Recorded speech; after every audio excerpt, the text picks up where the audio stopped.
She baked bread, cooked simple meals, and rose early each morning to grind grain and prepare food for the household.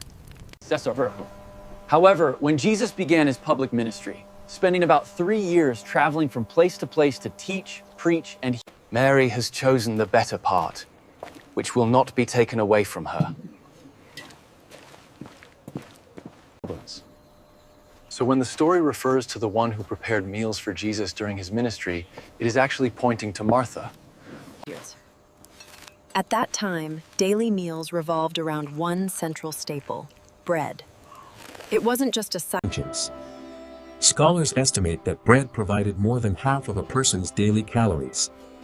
Other foods like lentils. Martha's day would begin very early, before sunrise.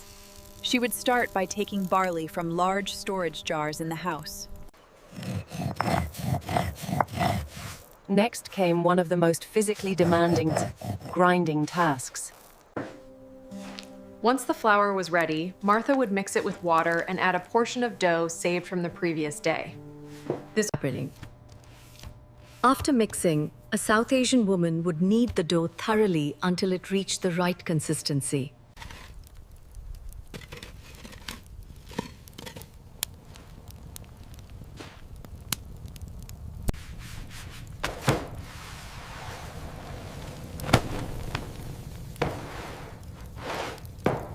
Loaves weren't just for a single meal.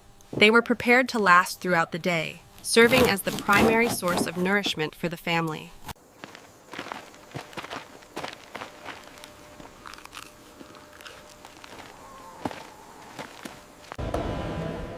Because of this fast-paced lifestyle, lunch didn't carry much social or emotional significance. It was simple. So I told my boss, the only way we finish this project is if we work together, just like us. Very wise words, my son.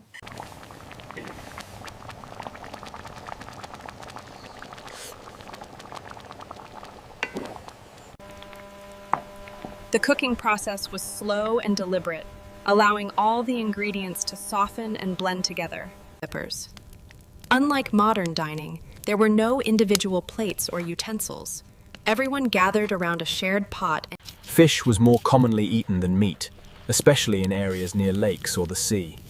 It was accessible and plentiful. Meat, on the other hand, was much less common. It was typically reserved for special occasions, such as festivals or when honoring guests. Wine was a regular part of daily life, but it was usually diluted with water. This wasn't done for enjoyment, but for practical reasons. When it came to sweetness, honey was essentially the only option. Refined sugar didn't exist at the time.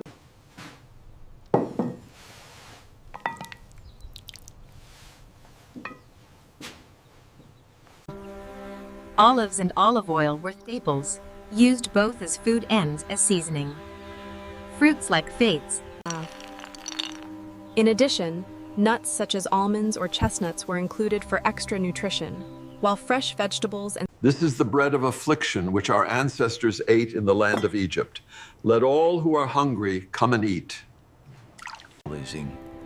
We begin with the unleavened bread, followed by the bitter herbs as a reminder of our past hardships. It was during this sacred setting that Jesus gave these familiar foods a new and profound meaning.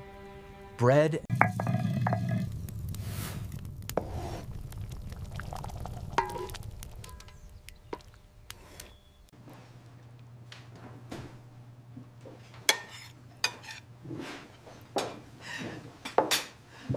Beyond all these tasks, Martha, there are moments that matter more.